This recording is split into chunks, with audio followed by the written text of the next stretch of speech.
Good evening students. This is Sunidhi Bhardwaj. Welcome to my YouTube channel जो है हमारा hospital management का. आपको पता है मैं स्पेशली हॉस्पिटल मैनेजमेंट ही पढ़ा रही हूँ. तो और उसमें भी जो हमारा BHM का भी फर्स्ट ईयर का सिलेबस का फर्स्ट चैप्टर चल रहा है हॉस्पिटल एंड हेल्थ सिस्टम, जिसमें आज का हमारा जो टॉपिक है वो है importance of hospitals in India. It means क्या, भारत में अस्पतालों का महत्व कितना है. तो चलिए हम इसमें आज थोड़ा विशेष में जानेंगे, क्योंकि ये बहुत ही महत्वपूर्ण टॉपिक है कि भारत में यानी हमारी कंट्री में हॉस्पिटल के इम्पोर्टेंस है भी या नहीं. तो चलिए बात करते हैं.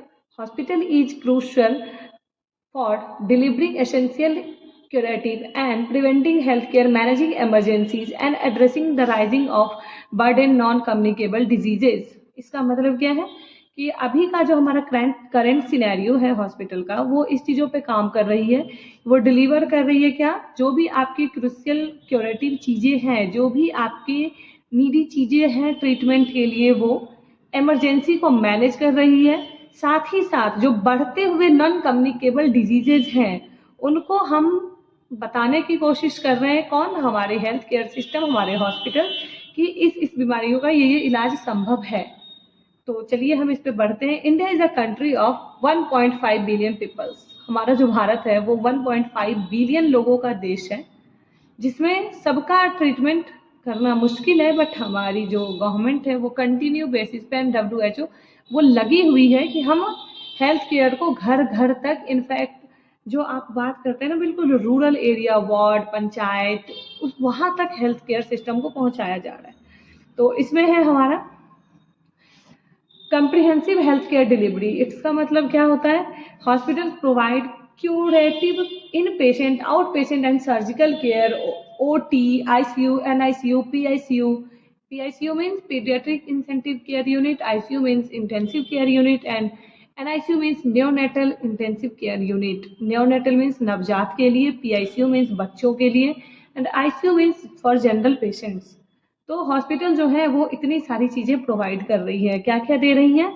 आपका आउट पेशेंट डिपार्टमेंट दे रही है, जिसको हम OPD बोलते हैं, जो शॉर्ट टर्म ट्रीटमेंट के लिए होता है. IPD प्रोवाइड करती है, जिसको हम इन पेशेंट डिपार्टमेंट बोलते हैं, जो आप minimum 24 hours to long term treatment के लिए ही होता है, मेनली एडमिटिंग द पेशेंट्स के लिए होता है. आपको ICU, NICU, PICU, surgical care, operation theatre जिसको बोलते हैं, वो भी प्रोवाइड कर रही है.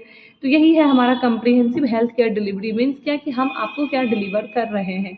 Second is preventive and public health. किसको बचा रहे हैं हम? प्रिवेंटिव मीन्स बचाना, एंड किसको बचा रहे हैं? पब्लिक के हेल्थ को, मतलब जो हमारे लोग हैं हम उनके स्वास्थ्य को बचाने पे काम कर रहे हैं. They play a significant role in community health, implementing vaccination programmes for maternal and child health initiatives and managing health education to curb infectious diseases. इसका मतलब क्या है? हेल्थ केयर इंडस्ट्री जो है वो बड़े पैमाने पे अभी अपना काम कर रही है. Play a significant role in community health, मतलब किसके लिए? पूरी समुदाय के लिए काम हम कर रहे हैं. हमारी हेल्थ केयर टीम काम कर रही है as a health care member. मैं आपको मैं या हम का एग्जांपल दे देती हूँ. तो जो हमारी इम्प्लीमेंटिंग वैक्सीनेशन है, जैसे अभी आपने देखा था कोविड आया था, तो कोविड की वैक्सीनेशन बहुत ही जोरों शोरों से चलाए गए ताकि हम उसको ख़त्म कर सके. उससे पहले पोलियो पे हमने जीत हासिल किया वैक्सीनेशन करके. तो ऐसे बहुत सारे डिजीजेज हैं जिसके वैक्सीनेशन से ही वो प्रिवेंट हो जाते हैं. तो हम क्या कर रहे हैं? वैक्सीनेशन प्रोग्राम चलाते हैं. मैटरनल एंड चाइल्ड हेल्थ, यानी जच्चा और बच्चा बोले बिहारी लैंग्वेज में, तो मतलब मदर एंड चाइल्ड. कौन mother? Pregnant women. And fetal child. Fetal child means जो बच्चा अभी जन्म नहीं लिया है, जो अभी दुनिया में नहीं आया, हम उनके ऊपर काम करते हैं.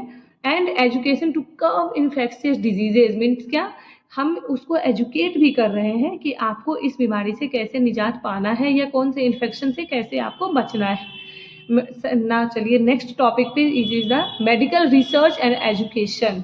What is the medical research and education?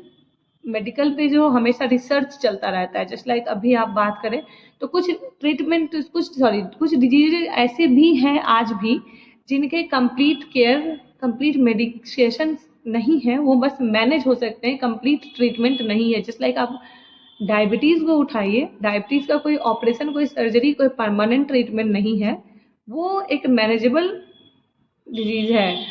Second is migraine. Migraine की भी कोई परमानेंट अभी तक ट्रीटमेंट नहीं हो पाए हैं, उन पर रिसर्च चल रहा है। तो this is the medical research and education. Education मैंने आपको बता रखा है स्टूडेंट कि हेल्थ केयर में कुछ हॉस्पिटल्स के पास खुद का इंस्टीट्यूशन भी होता है जिसमें ट्रीटमेंट के साथ ही साथ एजुकेशन भी देते हैं। Second is economic impact and infrastructure. मतलब क्या है?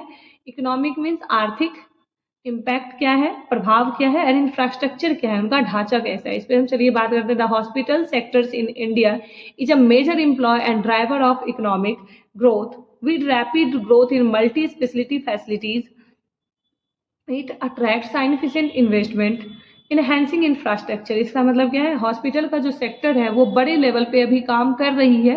किसके लिए? एम्प्लॉयर्स के लिए, जो इकोनॉमिक ग्रोथ हो हमारा। एंड सेकेंड इज फॉर कि हॉस्पिटल के जो रैपिड ग्रोथ हो वो बहुत तेज़ी से हो ताकि हम उसको ठीक कर सकें। इंफ्रास्ट्रक्चर अच्छी से अच्छी हो ताकि पेशेंट को अनकम्फर्ट फील ना हो। मीन्स हम जो क्वालिटी ऑफ केयर की बात कर रहे हैं हमेशा हम उस पर काम कर रहे हैं।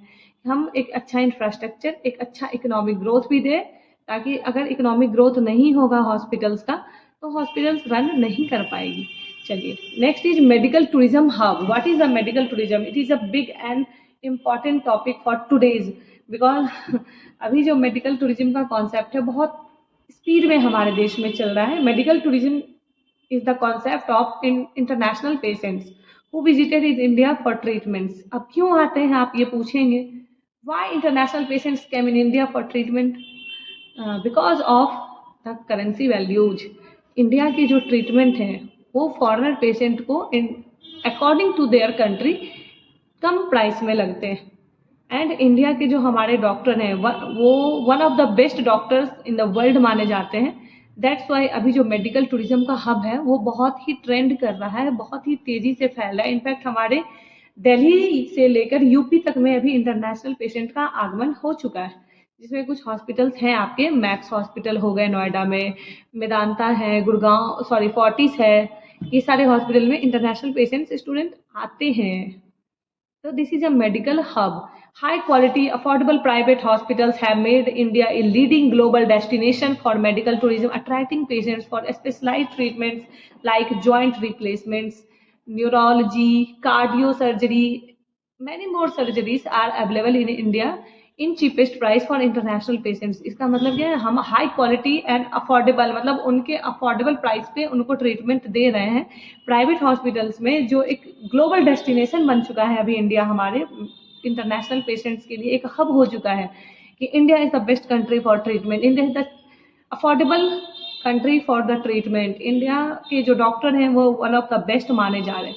तो ये है हमारा अभी का इम्पोर्टेंस हॉस्पिटल्स के इंडिया में। Next point is addressing health care gaps.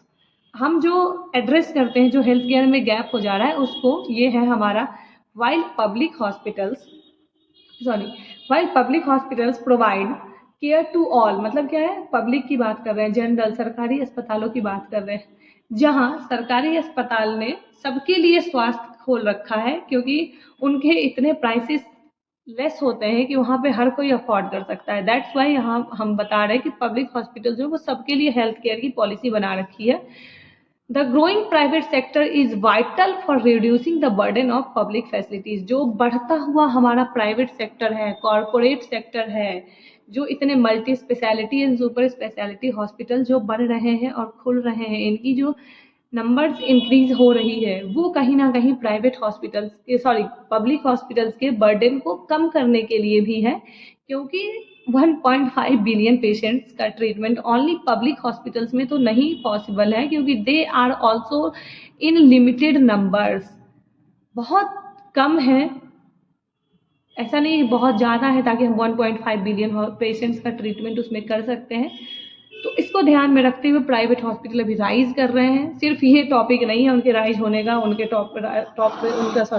Rise करने के लिए उनके पास बहुत सारी चीज़ें हैं। वो हाई क्वालिटी की ट्रीटमेंट देते हैं, क्वालिटी ऑफ केयर देते हैं, उनके पास one of the best infrastructure होते हैं, one of the best doctors होते हैं, सबसे इम्पोर्टेंट उनके पास एक अच्छा मैनेजमेंट होता है, एक अच्छा टीम होते हैं, एक अच्छा है पब्लिक सपोर्ट होता है, एक अच्छा सपोर्ट सिस्टम होता है, एक ही हॉस्पिटल में बहुत सारी चीज़ें आपको मिल जाएंगी, आपको कहीं जाना नहीं होगा। लाइक आपको emergency, ICU, NICU, in fact radiology, blood bank, canteen, laundry भी, ऐसे बहुत सारी फैसिलिटीज़ हैं जो एक ही बिल्डिंग में अवेलेबल होती हैं। दैट्स वाई प्राइवेट हॉस्पिटल इतने इंक्रीज हो रहे हैं, क्योंकि पेशेंट को कहीं ना कहीं वो as compare to public hospitals ज़्यादा कंफर्टेबल फील हो रहा है। तो आज के लिए हमारा इतना ही था, importance of hospitals in India. बाकी हॉस्पिटल के महत्व तो हैं ही, क्योंकि हेल्थ इज़ वेल्थ। अगर हेल्थ नहीं है तो कुछ भी नहीं है, हम तो हॉस्पिटल जाएंगे ही। तो चलिए अब मिलते हैं हम नेक्स्ट क्लास में। अब तक के लिए thank you so much students.